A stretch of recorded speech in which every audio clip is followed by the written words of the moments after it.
Honda for Chevys. Oh, no, the way it just plays when it hits a bump is something else. Oh my God. That is sketch. I'm used to it. Oh, man, this thing jumps. Holy moly, this thing jumps well. Hey there, everybody. Welcome to DM Car Reviews. And today we have a special guest. This is Reese. Please introduce your ride. This is my 2000 Chevy Blazer 4.3 4x4. I just got it for my wife to drive. It's a pretty quick, fun truck if you ask me. Nice. Let's start her up and then go take a walk around.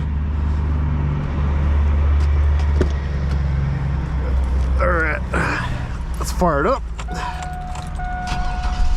Starts right up.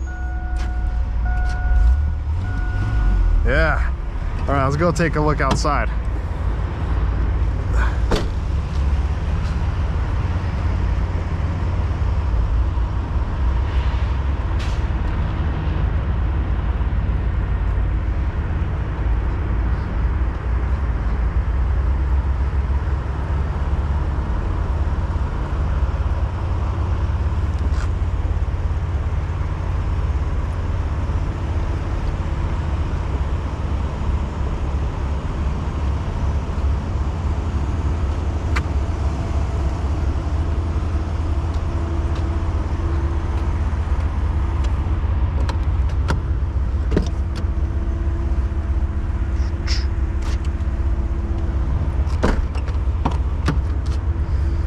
We got soft touch material here in the back. This is hard material.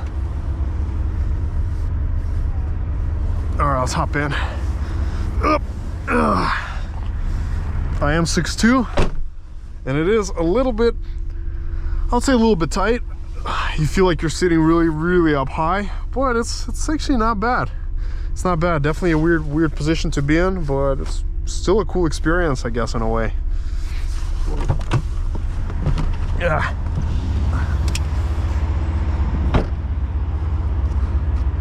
Can you pop the engine? Pop the engine, yeah. Engine bay, we'll see the engine bay. As you can see, we got some equipment here in the bag.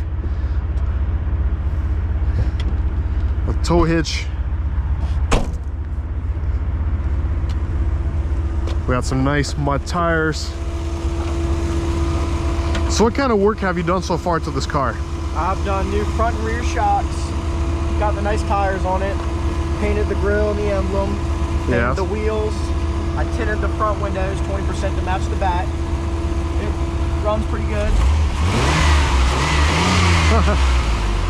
Very nice. Been pretty reliable. Okay, okay. All right, well, let's go take it for a spin now, shall we?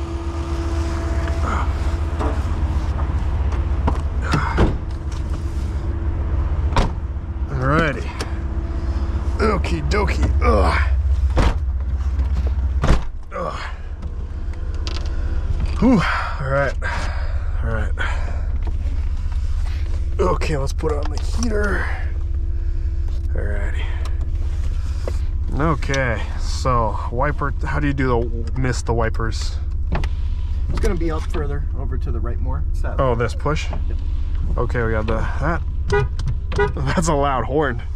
So any notable features that you've added or you want to talk about here? This one's a base model, but you can open up the rear glass. Oh, very nice. You want to just open that tailgate nice. parties. You got 4 high, 4 low. It all works fine in this. You got what about that? Wiper.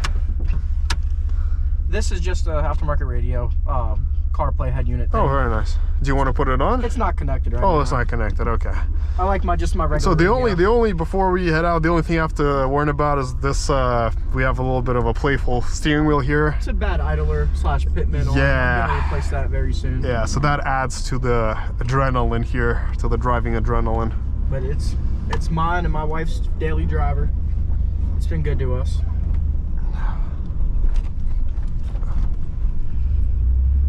Definitely has this American car suspension.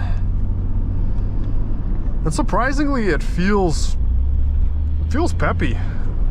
Good response on the throttle.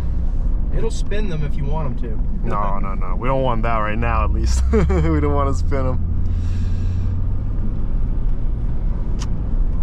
The seats are pretty vertical, I would say, the way they're positioned. And the brakes, I know the brakes are great on this thing. No, the brakes are good. Yeah, the brakes are really good. Make up for the power it's got. No, the power is actually not bad. It doesn't feel bad at all. No, the power here is fine. It's plenty torquey. It feels like a properly quick little SUV. I definitely feel like it's quicker than these older 4-cylinder Camrys for sure. All right, let's take her on the freeway. We're gonna fit in a 0 to 60. I'm gonna see how quick it is, and then we're going to wrap up with backroad driving. I'm gonna check out its merge capabilities. This is a pretty big uphill, so let's punch it.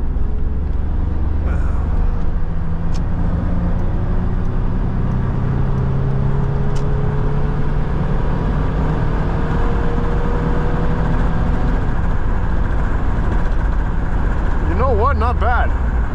Not bad at all. Oh, my door's not shut? Okay, what should I do?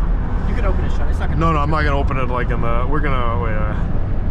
Just pull over on the side. Yeah, we'll pull over on the side. It's American. You gotta slam the door. See, that's what I didn't know. I've only had car doors open to me a few. I think one time in my life when I was a kid in a Russian Soviet car. Stop it straight. Yeah, we'll just stop right there. There's nobody behind us. All right.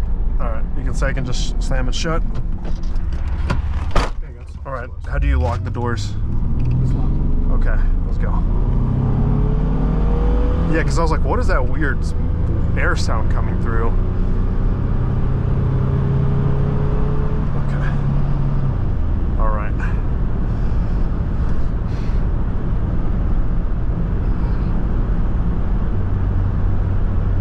You definitely have to really control the plate here with the steering wheel because it can get very bouncy. It's very common in these. It happens to all of them. Really? Yeah, but it's got a pitman arm and an idler arm. But I can tell you, it feels really like bouncy. It's like a.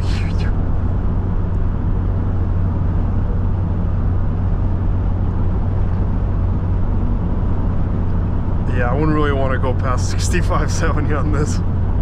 Yeah, I cruise at 80. You cruise at 80? Yeah. Damn. You get used to it after driving it for about a month. Okay. A month. Yeah, you get time. You realize what you got to do, so then you learn.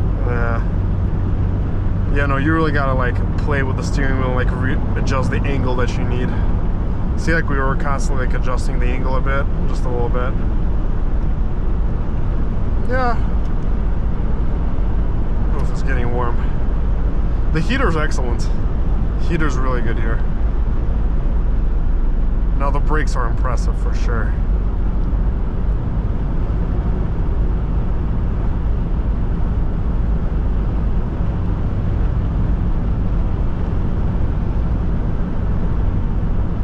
Yeah, I'm kind of getting used to it little by little. Ooh. Yeah, it doesn't like bumps. It does not like bumps. It starts like just wobbling. Like that. You don't want to go over any bumps on this thing. Oof. Oh, jeez.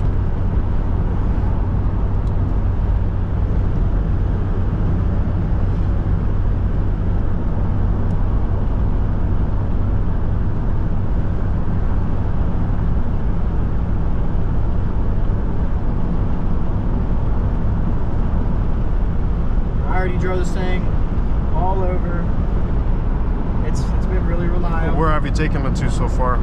I've taken it to Baltimore, Frederick, from Tawnytown, Maryland. All like 45-minute drives. It goes to and from Tawnytown and Thurmont every day for work. About 20 miles each way, no issue whatsoever. Nice.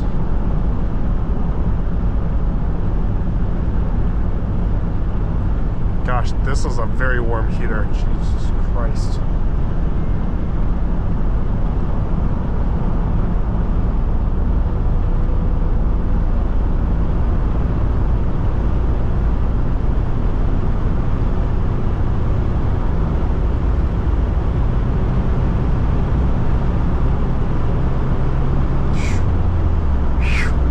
Whew. enough. The top's out about 95. Okay, that's where you said the governors or something? Yeah. Okay. Well, honestly, gets there easily. Gets up there pretty easily. People that have their cars very stable and that can go faster on the highway, they usually get a tune for it. They flash it so you don't have that govern. It gives you a few horsepower. You can go 120. Yeah, for sure. And not have any issues with drivability. Oh no, it definitely has the capability to go 120. This one just needs a little bit more work before I can think about making it that fast. Yeah, you don't want to do that. Safety first. But you're right, you do get used to the feel of it. You do kind of get used to how it drives. Like when we started out, I was already like really wary around going like 60. Now I feel like more comfortable at 74, like 70, 75. But a really good throttle response. Like, see, the throttle here is really good. Minimal effort to get it up and going.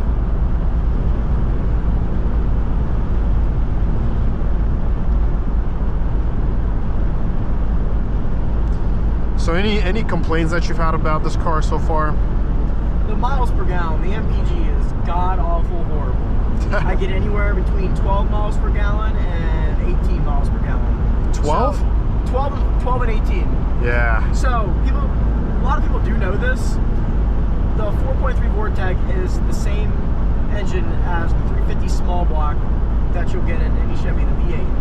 And it's just 2 cylinders less. So it gets bad miles per gallon like a V8. It has the power of a V6. So that's why it gets its bad miles per gallon. But if you drive it like a grandma on the highway for a few hours, you will get upwards of 25 miles per gallon. It's not bad. Max, yeah. Not bad at all. It's about 55, 60 bucks to fill it up, and I get like 170 to 250 miles to a tank. It's okay. Really picky on how you drive it. Yeah. Okay. So what are you predicting on the 0 to 60 of this car? Without me in it? Without you in it? I'm going to say anywhere from an 8.7 to a 9-second flat. Okay. And that's with power boosting it. You mean like you have brake boost in it? Brake boosting, okay. Yeah. And it launches really, really hard when you do that. Okay. We'll it's not going to break anything. We're going to check it out. Thing's stout. We're going to definitely check it out, see how quick it is.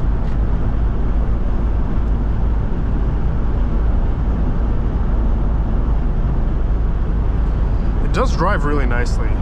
You know, if you can get this whole steering thing fixed, it would be such a breeze. But even now, it feels really nice. Yeah, my wife absolutely loves this thing. Yeah. She says she never wants to get rid of it. She wants to fix it up and keep it forever. So I mean, she's right about it being really nice. I really do like this. Parts are really obtainable. They're cheap. And it's reliable. And it's a reliable. And it's a reliable car. You know. It's basically the Honda for Chevys. Oh no! The way it just plays when it hits a bump is something else. So this is their entry level. Instead of getting a full-size Tahoe or Suburban. No, those are nice. This was the mid-size version for smaller families, someone who just wants to go off-roading and have some extra space in the back seat. Right. It's on the same platform as it's an S10 Blazer, so it's not the original Blazer. It's the S10 platform. S10 platform. Okay. S10 Blazer, and it's been around for many, many years. It's reliable. Very large following for them too. It's a reliable car. And you know, it's very nice to drive. I do really like the ride. It's surprisingly comfortable, you know? Like, it's not exhausting. It's a nice ride. I could take this across country. Yeah, that's what I'm saying. You could definitely take this to Florida. The only thing that I'm concerned about for myself is being, I'm 6'2", is just the way the incline of the seat works with the bench. It's a little bit too upright for my taste. That's really the only thing. If you're someone shorter like me, 5'9", then it's more than comfortable for it. Yeah. If you're about 5'9", 5'10", 5'8". The seat's fully back for you. The only thing that I complain about with this is that if you try to recline the seat anymore, you can't really see anything because you can't raise or lower the seat. Yeah. It's in a fixed position being a seat. So it's really uncomfortable when you want to kind of recline it a little more than being short. I see. All right, so let's go do a 0 to 60 test. Reese has been super curious of how this thing runs, so we're gonna check it out and tell him. All right, so let's come out here. All right, we're gonna add a little bit of throttle. Oh, man, this thing jumps. Holy moly, this thing jumps well. Wow.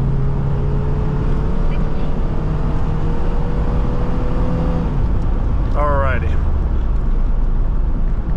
Not bad. Let's see our times. 0 to 60, 9.27 valid. Not bad. 0 to 62, 9.79. 1/8 mile, 10.71 at 64.97. And let's see this. All right, so 10.95 at 65.9. Okay.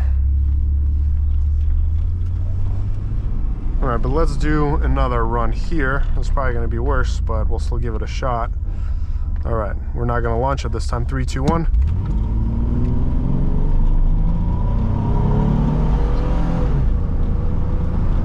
Once it goes into that second gear, it starts to lose a little bit of steam.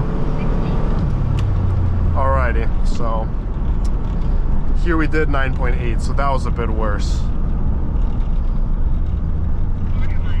I do want to give it one more chance here. I'm gonna try one more time, just for the fun of it.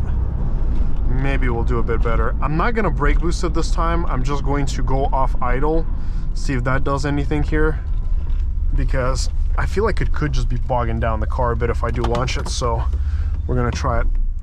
Let's let that traffic through first. All right, 3, 2, 1.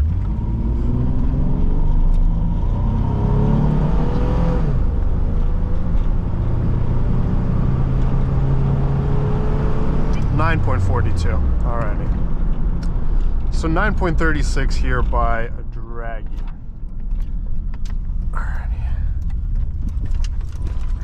Alrighty. U-turn test. And let's look at the times. Alright, sir. So what do you think we did on our 0 to 60s before I even tell you? I did a couple of runs. I did brake boosted, no brake boost, both ways. What do you think our best time today was? 9 flat. No. Not that fast? A little bit more. 9.5. Less than that. 9.4. My best one was 9.27. Oh. Valid. We did 9.27. That's not bad. My uphill, the run that was 50% uphill without any brake boost was 9.8, and backwards without brake boosting was 9.36 valid. So honestly, it makes no sense to brake boost it. It's still pretty quick. You don't need a brake. Yeah, it's definitely quick. Well, it's not turbo or anything. You don't need a. So the 1/8 mile came in at it came in at here at 10.71 at 64.98. That was my 1/8 mile. So moral of the story is, don't bother with the brake boosting. Mash and go. Don't worry about that 0.1 whatever. It's not worth stressing the transmission. But this does wrap up our performance summary.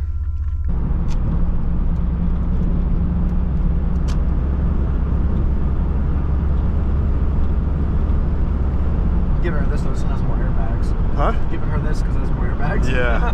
Yeah. Steering wheel. Yes.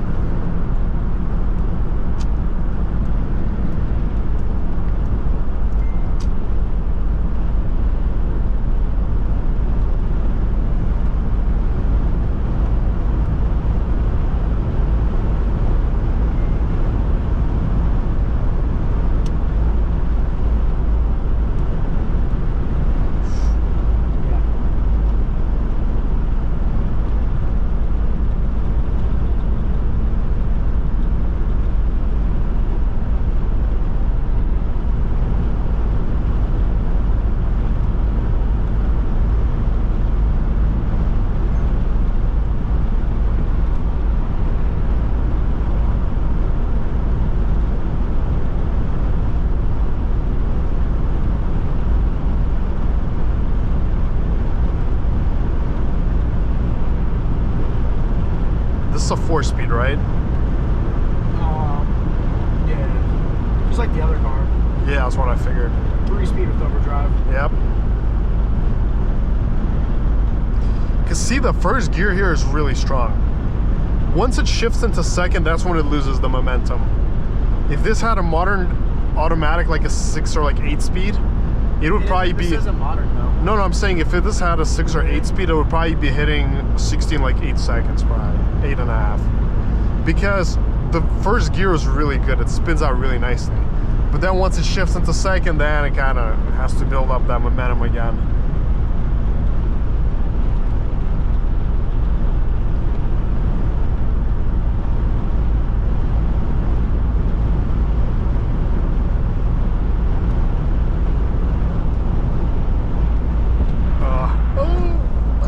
Oh my God. That is sketch. I'm used to it, sadly. Sadly.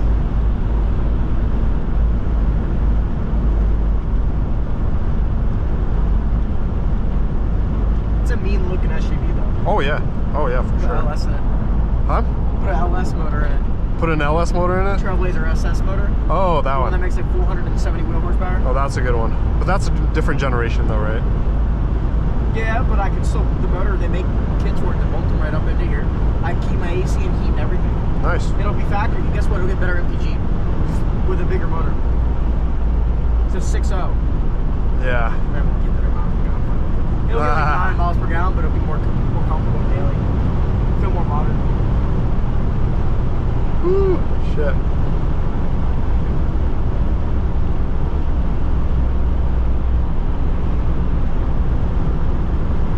Yeah, I usually cruise at 70. Really? Yeah, I'm saying I've gotten it up to what you're going. That's how fast I've gotten to. Yeah. It's not what I drive at though, because of that. It's sketchy. It's sketchy. It's gonna flip. Oh yeah, that's what it feels like. Yeah, it feels really sketchy. It feels really sketchy. I agree with you. Especially in the turns. When you're going on a perfect straightaway, it's like it's somewhat acceptable, but then when you go into the turns, it feels really damn sketch. The other car, it's fucking drive thing like a race car. Oh, that thing has perfect. Car. That thing has perfect handling. It's like a sports car. No, it's perfect. I just hate how light the steering is in that car. I wish it was heavier, like sportier. Yeah. I'd get rid of the power steering. Maybe heavy. Too heavy.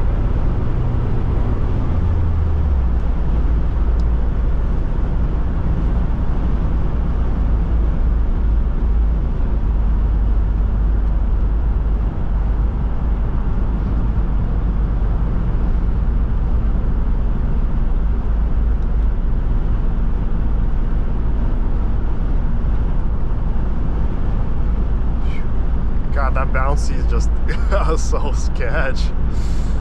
Oh my gosh.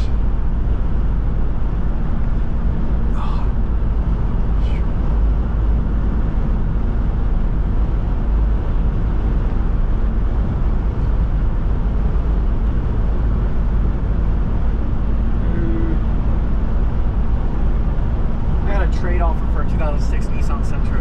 You got a what? Someone tried to trade me this for try to trade me for a 2006 Nissan Sentra. If it's a Sentra S-E-R? No, it's the ugly, the new one. Oh, the new one. The regular. They don't come in this. They do.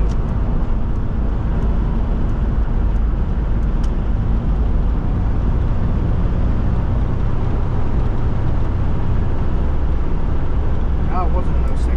Newer. Oh, newer. Okay.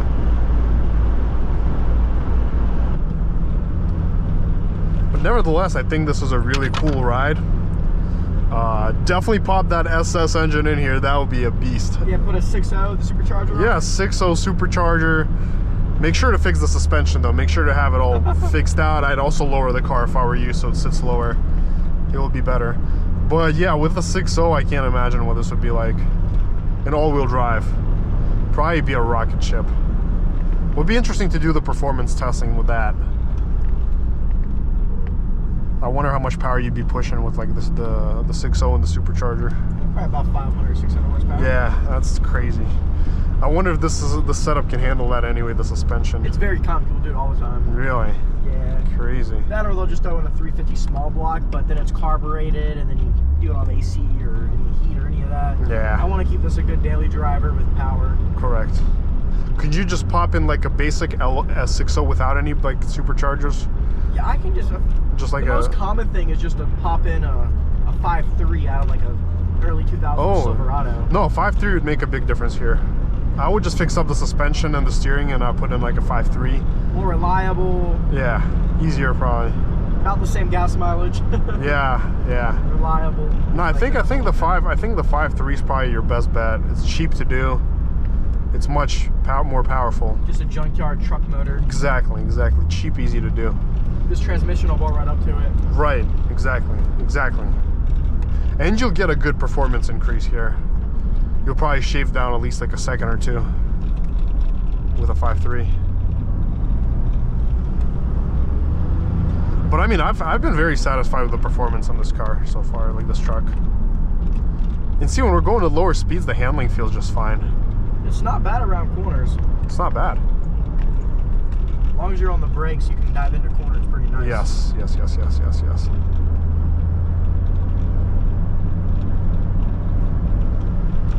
sir.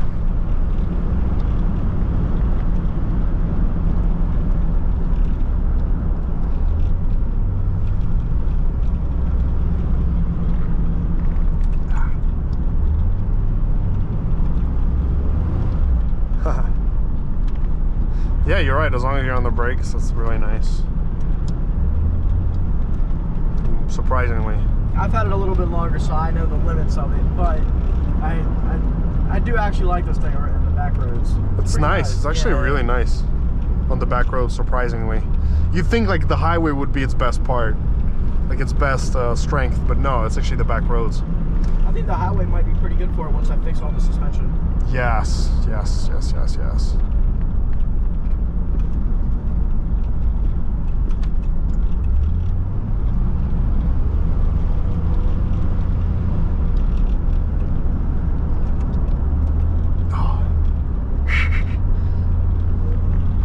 It really has a mind of its own in these turns. It's personality. Personality, yeah. It's very boaty.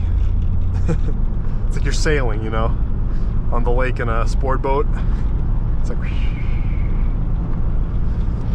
But this summarizes today's test drive. I want to again thank Reese for making this possible. Big thank you to him. And I would love to hear your feedback about the test drive. Let me know what you thought about it in the comments down below. Smash that like and subscribe button. And till next time.